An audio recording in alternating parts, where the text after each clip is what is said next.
Bonjour à tous. Pour ce Curé enragé numéro 25, je voudrais vous parler de MeToo. MeToo, c'est une parole anglaise qui veut dire « moi aussi » et que l'on a traduit en français par « balance ton porc ».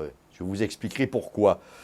Donc c'est un hashtag.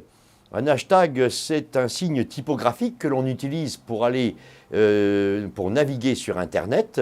On met ce signe et puis on peut dire des choses, ce que l'on veut en quelque sorte.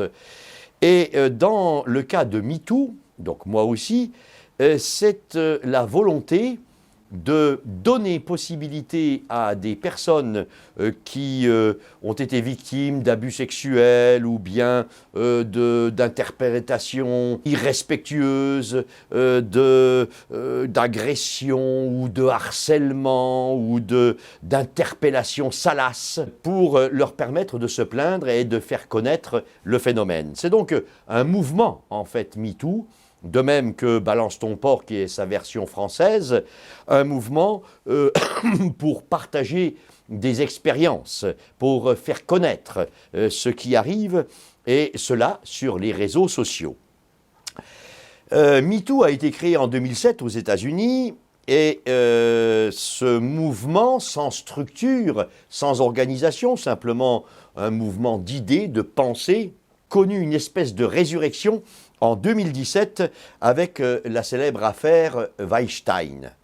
Et ainsi, en France, il y a eu récemment encore un engouement pour ce genre de phénomène de société, d'engouement, de mouvement, avec sur Twitter, donc, l'apparition d'un hashtag « Balance ton porc ».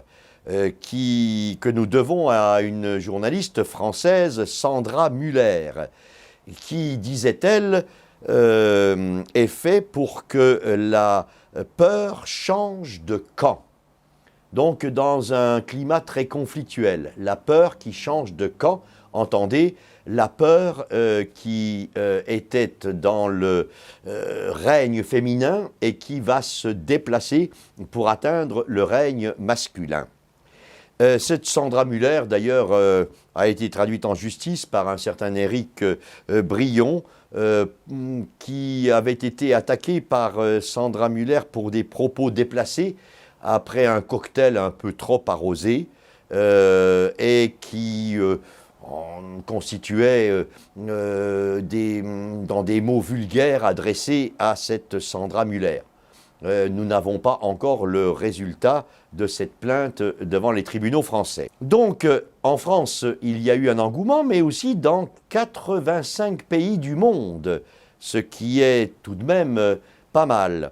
En Italie, par exemple, ce mouvement se retrouve sous une parole « quella volta che », c'est-à-dire « la fois où ». Même le Parlement européen, qui a été accusé, dont certains membres ont été accusés de harcèlement, de drague, etc., a dû organiser une session spéciale pour régler cette question interne du respect des hommes par rapport aux femmes, et des abus qu'il peut y avoir en ce domaine. Alors bien sûr, il y a du positif, il y a du négatif.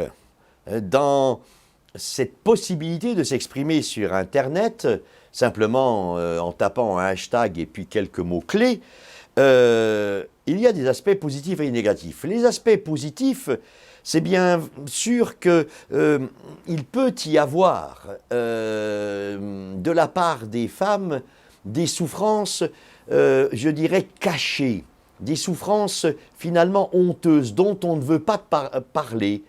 Il y a, et c'est bien connu, des femmes violées qui jamais n'en parleront parce qu'il y a une espèce de honte qui se crée et qui fait que, eh bien, on se tait.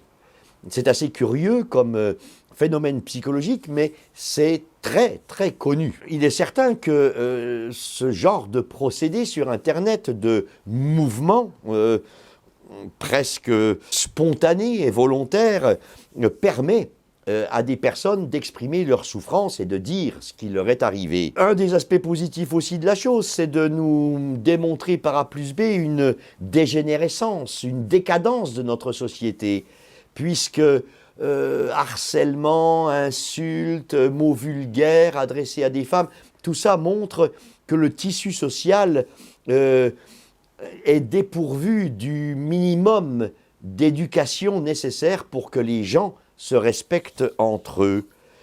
Il y a aussi, comme aspect positif, de montrer qu'il est important de réfléchir sur le statut de la femme dans notre société, particulièrement dans les zones de notre pays qui sont fortement occupées par l'immigration, et l'immigration mahométane, parce que nous savons bien que le statut de la femme en civilisation et en culture chrétienne n'a rien à voir avec le statut de la femme dans le Coran ou dans la charia. Tout cela est positif, mais il y a du négatif. Il y a du négatif à ce mouvement MeToo, autrement dit en équivalent français balance ton porc. D'abord parce que très souvent on remarque que ce mouvement peut favoriser une espèce de haine de l'homme, haine du masculin en quelque sorte, avec un conflit fait par un faux féminisme, par un mauvais féminisme qui justement voudrait proposer une société de conflit entre la masculinité et la féminité.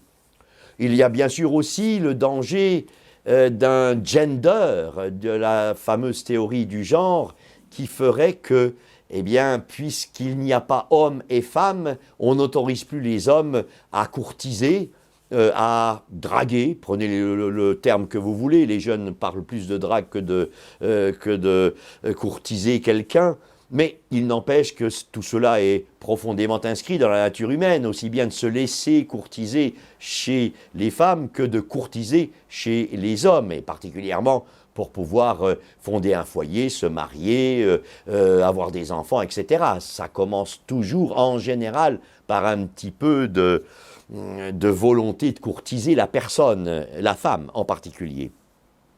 Et puis, il y a un autre élément négatif dans ce mouvement MeToo, c'est le fait qu'on apprenne aux gens de plus en plus à dénoncer, autrement dit au phénomène de délation. Or, la délation est en elle-même malsaine. Ça n'est pas de gaieté de cœur que l'on peut utiliser cette réalité de la délation continuellement, parce qu'alors, moralement, ça devient invivable. Il y a aussi, comme point négatif, le fait que tout cela se règle dans l'agressivité des femmes par rapport aux hommes, et finalement dans l'oubli de l'institution qui doit réguler les rapports hommes-femmes, les rapports de société d'une manière plus générale, à savoir la justice. Si l'on m'insulte, eh bien je porte plainte et j'obtiens réparation du préjudice que j'ai subi. Là, il n'y a plus une justice professionnelle, institutionnelle, et on livre des dénonciations, vraies ou fausses, sur Internet. Ça fait le tour du pays, ça obtient des chiffres considérables de gens qui regardent cela, un peu comme une traînée de poudre, des clics très nombreux sur Internet, mais en livrant finalement à la vindicte publique, en livrant à un jury populaire qui n'est pas professionnel du tout, qui n'instruit pas à des charges, on livre des affirmations, des accusations envers des gens que l'on nomme précisément, envers des personnes qui sont connues, sans qu'il y ait eu vérification de l'authenticité des faits, de la vérité, de ce qui s'est passé vraiment. C'est donc très dangereux. Et puis, on oublie encore là, encore une fois de plus, la présomption d'innocence. Avant de publier l'accusation de quelqu'un, on doit vérifier un peu les faits, voir si ces faits sont réels, sont vérifiés. Il y a aussi comme aspect négatif à ce mouvement MeToo, et puis à celui en français que l'on appelle Balance ton porc, le fait qu'on nie finalement les rapports hommes-femmes, dans le sens où les hommes, eh bien, c'est dans leur nature de courtiser, d'essayer de séduire. C'est un peu le jeu de la nature humaine. Et cela peut être fait en tout bien, tout honneur. Je ne parle pas des abus qu'il peut y avoir d'un point de vue moral, d'un point de vue éthique, mais il y a toujours eu, et depuis que le monde est monde, cette attirance qui fait que les jeunes hommes, les jeunes gens se courtisent. C'est dans la nature humaine.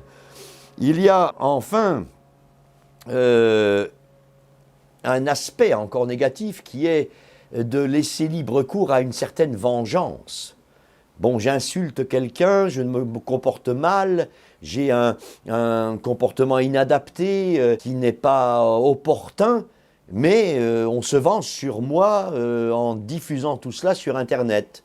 C'est là encore assez malsain. Alors, qu'en penser? Soyons prudents sur ces mouvements, ces phénomènes qui apparaissent dans les réseaux sociaux et finalement dans l'opinion publique. Ces phénomènes sont-ils des faits isolés ou alors est-ce que c'est un fait social comme le prétend le philosophe Thomas Schauder qui pour lui dit que cette tentation de dire aux hommes « balance ton porc », enfin aux femmes « balance ton porc », c'est-à-dire « balance les hommes », comme si c'était des chiens, comme si c'était des animaux, est d'une tendance, dit ce philosophe, profondément sociale, qui atteint toute la société. D'où cette vigilance qu'il nous faut avoir. Et aussi cette règle toute simple, qu'en tout, il faut raison garder. Et que s'il est certain que nous devons veiller à une éducation qui fasse que les gens soient correctement élevés, que les gens soient bien élevés, que les gens ne s'insultent pas mutuellement et que les femmes ne soient pas méprisées comme les hommes ne doivent pas non plus être méprisés. Pour tout cela, il faut de nouveau une éducation. Il faut que nous puissions redécouvrir une existence et des comportements policés, c'est-à-dire qui puissent être socialement admissibles pour nous permettre de vivre en société. Alors, à nous d'y contribuer, à nous de finalement être fermes quant à tout irrespect de la personne humaine, qu'elle soit féminine, qu'elle soit masculine, de façon à ce que notre société retrouve un peu des fondements d'éducation, des fondements de savoir-vivre, des fondements de respect de l'autre, et non pas d'individualisme tel qu'on veut faire marcher la société dans cette direction-là. Il faut réapprendre le bien commun, il faut réapprendre à vivre en société, et peut-être que le christianisme pourra énormément nous y aider. Alors, levons-nous et faisons quelque chose.